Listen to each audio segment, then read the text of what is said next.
ณหมู่บ้านกลางหุบเขาแห่งหนึ่งสถานที่นี้สมัยก่อนเคยเจริญเป็นอย่างมากเมื่อก่อนมีบ้านเรือนเรียงรายหลายร้อยหลังมีตลาดมีผู้คนจำนวนมากเดินไปมาแต่เมื่อเวลาผ่านไปมีเหตุการณ์บางอย่างเกิดขึ้นผู้คนล้มตายบางส่วนอพยพย้ายไปอยู่ยังที่ใหม่ทำให้ปัจจุบันมีบ้านเรือนเหลืออยู่เพียงไม่กี่หลังคาเรือนที่สำคัญมีเรือนแฝดหลังเก่าๆหลังหนึ่งตั้งตระหง่านท้าลมฝนเป็นสถานที่เปลี่ยววังเวงชวนขนหัวลุกเป็นอย่างมากมีตำนานเรื่องเล่าของเรือนแฝดแห่งนี้ว่าเมื่อ100 ปีก่อนเป็นเรือนของลูกสาวเศรษฐีคนหนึ่งในเมืองนี้แทบจะไม่มีใครไม่รู้จักเศรษฐีสิงขรเขามีลูกสาวแสนสวยอยู่2 คนเมื่อลูกสาวโตขึ้นท่านเศรษฐีจึงได้สร้างเรือนแฝดหลังนี้เอาไว้ใกล้ๆกับเรือนใหญ่ให้ลูกสาวทั้ง2 คนแต่แล้ววันหนึ่งมีแสงประหลาดเปล่งวูบวาบลอยออกมาจากเรือนแฝดหลังนี้จนผู้คนที่พบเห็นเล่ากันว่าภายใต้แสงนั้นคือใบหน้าของบุญเหลือที่มีแต่หัวกับไส้ลอยไปลอยมาบางคืนมีเสียงโหยหวนหรือมีเสียงกรีดร้องลอยตามลมออกมาจากเรือนแฝดและนับจากวันนั้นชีวิตของชาวบ้านละแวกนี้รวมถึงอีกหลายๆหมู่บ้านใกล้เคียงก็ไม่เหมือนเดิมอีกเลยผู้คนได้เล่าว่าเหตุผลที่ทำให้บุญเหลือเปลี่ยนจากสาวสวยกลายเป็นกระสือก็เพราะเกิดจากความอิจฉาริษยา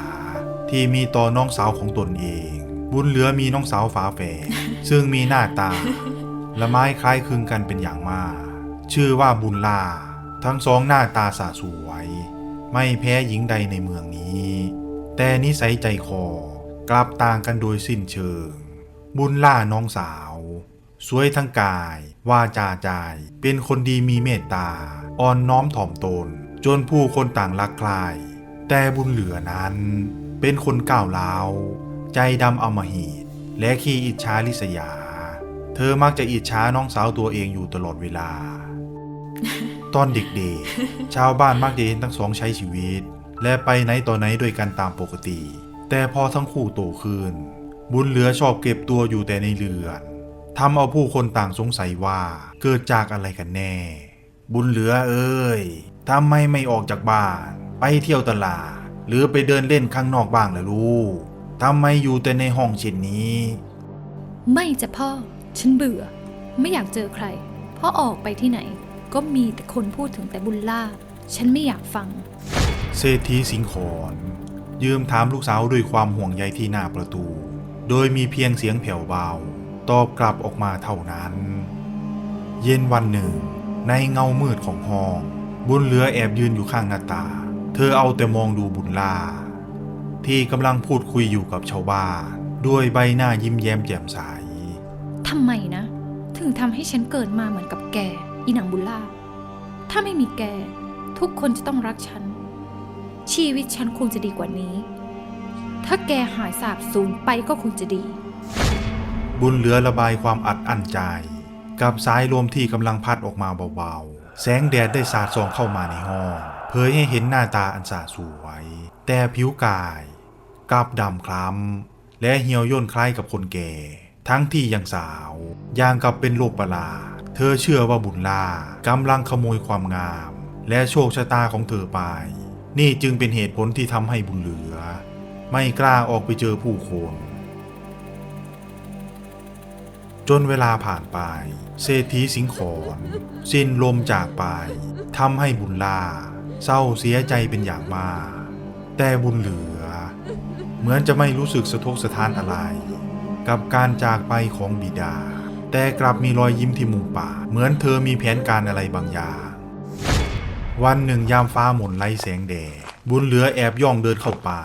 เดินพาดินโคลนเข้าไปในป่าลึกตามคำแนะนำของคนรู้จัก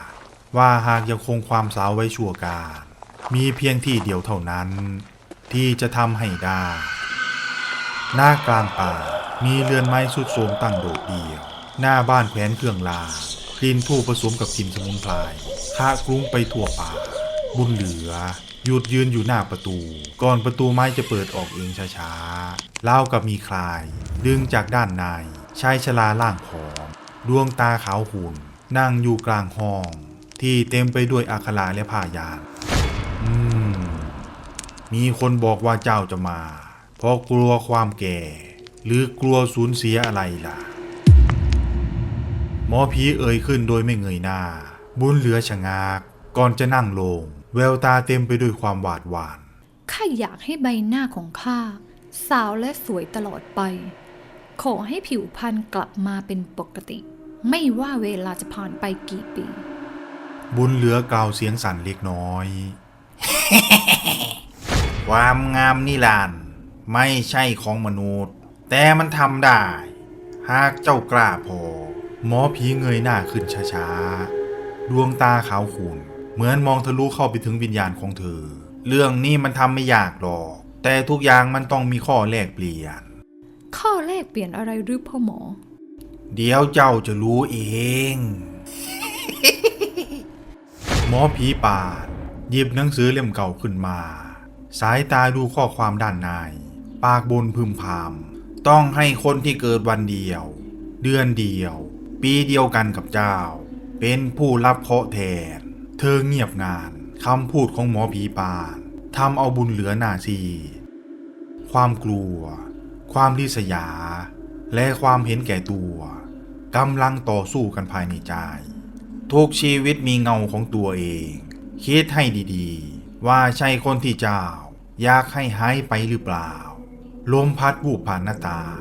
ตะเกียงดับวูบใบหน้าของบุญลาก็โผล่เข้ามาในความคิดทำให้หัวใจของบุญเหลือเต้นแรงข้ายอมแล้ว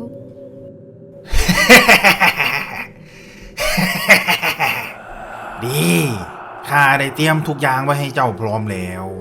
จงดื่มน้ำนี่และหลังจากกลับเรือนไปให้เจ้าปิดใต้ห้องน้องสาวของเจ้าซะและห้ามใครไปเปิดห้องนั้นอีกเป็นอันขาดหมอผีปานได้ยื่นขันที่ในนั้นมีน้ำสีน้ำตาลเธอลังเลอยู่สักพักก่อนจะตัดสินใจดื่มน้ำในขันลงไปพิธีถ่ายเคราะห์ไปยังผู้แทนได้เริ่มแล้วเจ้าจะได้ในสิ่งที่ปรารถนาวิญญาณของเจ้าจะถูกหล่อเลี้ยงด้วยแสงอันเปล่งประกายหลังจากดื่มน้ำในขันบุญเหลือก็ลงไปชักเกร็งบีบตัวไปมาอยู่ที่พื้น ท่านแม่ข้าทำสำเร็จแล้วหมอผีป่านพูดพลางหัวเราะด้วยความดีใจเหมือนสิ่งที่ต้องการได้สำเร็จสักทีคืนนั้นที่เรือนแพเสียงอีกาดำร้องก้องเหนือหลังคาย่างผิดธรรมชาติจนทำให้บุญลาที่นอนอยู่บนเตียงสะดุ้งตื่นขึ้นก่อนจะมีเงาดำทะมึนพุ่งจากนอกหน้าต่างเข้ามาหาเธอโดยไม่ทันตั้งตัวบุญล่าดิ้นทุรนทุรายร้องออกมาด้วยความเจ็บปวดเช้าวันต่อมาบุญเหลือก้าวลงจากเรือด้วยใบหน้าที่ยิ้มแย้มหน้าตาผิวพรรณดูสวยเปล่งปลั่งจนทำเอาชาวบ้านต้องตกตะลึงกับความสวยของเธอห้องหนึ่งบนเรือนแฝซึ่งเป็นห้องของบุญล่าได้ถูกปิดตาย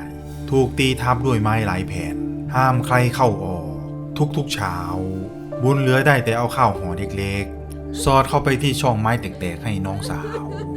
แต่หลังจากนั้นทุกๆคืนบุญเหลือก็ได้นอนดิ้นชักเกร็งแสงวูบวาบสีแดงก็ค่อยๆเปล่งออกมาจากห้องของบุญเหลือร่างที่มีแต่หัวกับไส้ของกระสือค่อยๆลอยออกจากหน้าต่างมันลอยไปกัดกินสัตว์เลี้ยงไม่เว้นแม้กระทั่งโคนบางคืนใครโชคร้ายไปเจอกระสือข่าวก็จะถูกมันเข้าขย้ำกัดกินอย่างหิวกระหายคืนแล้วคืนเล่าที่ความสยองนี้แพร่กระจายออกไปทำให้สัตว์เลี้ยงผู้คนล้มตายและอพยพหนีไปอยู่ที่อื่นเป็นจำนวนมากเมื่อกระสือบุญเหลือลอยกลับมาที่ห้องของตนก็จะได้ยินเสียงร้องโหยหวนของน้องสาวดังออกมาจากห้องนั้นทุกๆคืนบุญเหลือช่วยข้าด้วยข้าเจ็บปวดข้าหนาวเหลือเกินจนในที่สุดความสงสารและความสำนึกผิด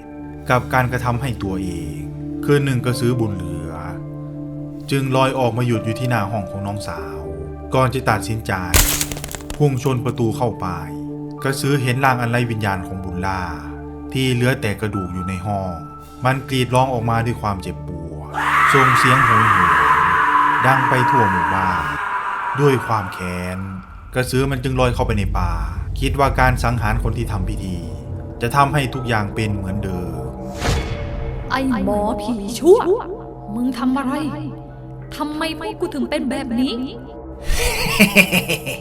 แกจะมาขอโทษข้าคนเดียวไม่ได้ ในเมื่อแกเป็นคนเลือกเอง ไม่จริง ก่อนที่หมอผีป่าจะคว้ามีดลงอาคมออกมาป้องกันตัวกระสือบุญเหลือพุ่งไปกัดคอหมอผีด้วยความเร็วจนของเหลวสีแดงพุ่งกระชูดออกมานี่แกอย่างที่ข้าบอกความงามนิรันดร์มันไม่ใช่ของมนุษย์พิธีกรรมมันได้สำเร็จไปแล้วไม่มีวันที่จะย้อนคืนได้แกจะต้องรับกรรมนับจากนี้ข้าขอสาปแช่งแกให้ทนทุกข์ทรมานไปอีก100 ปีแล้ววันนั้นน้องสาวของแกจะต้องเป็นคนปลดปล่อยแกให้พ้นทุกข์พูดจบหมอผีป่าก็สิ้นใจไปกระสือบุญเหลือร้องไห้ออกมาด้วยความเจ็บปวดและสำนึกผิดนับจากคืนอันแสนโหดร้ายและความหลงผิดทำให้บุญเหลือต้องทนทุกข์ทรมานอยู่ที่เรือนแฝดแห่งนี้วันแล้ววันเล่าคืนแล้วคืนเล่าจนเวลาผ่านไป100 ปีความสะพรึงและความกลัวของผู้คนก็ได้สิ้นสุดลงท่ามกลางสายหมอกและลมหนาวอันเย็นเยือกณเรือนแฝดได้มีแม่ชีคนหนึ่งไม่ทราบว่ามาจากที่ใดท่านได้เดินมาอยู่และยืนอยู่ที่หน้าเรือนแฝดแห่งนี้พระจันทร์เต็มดวงส่องแสงมายังเรือนแฝดแสงสีแดงในห้องแฝดห้องหนึ่งจึงเปล่งแสงวูบวาบขึ้นแล้วร่างที่มีแต่หัวกับทรายของกระสือบุญเหลือที่ตอนนี้หน้าตาเหี่ยวโยนผมสีขาวโปลนลอยมาหยุดอยู่ต่อหน้าของแม่ชี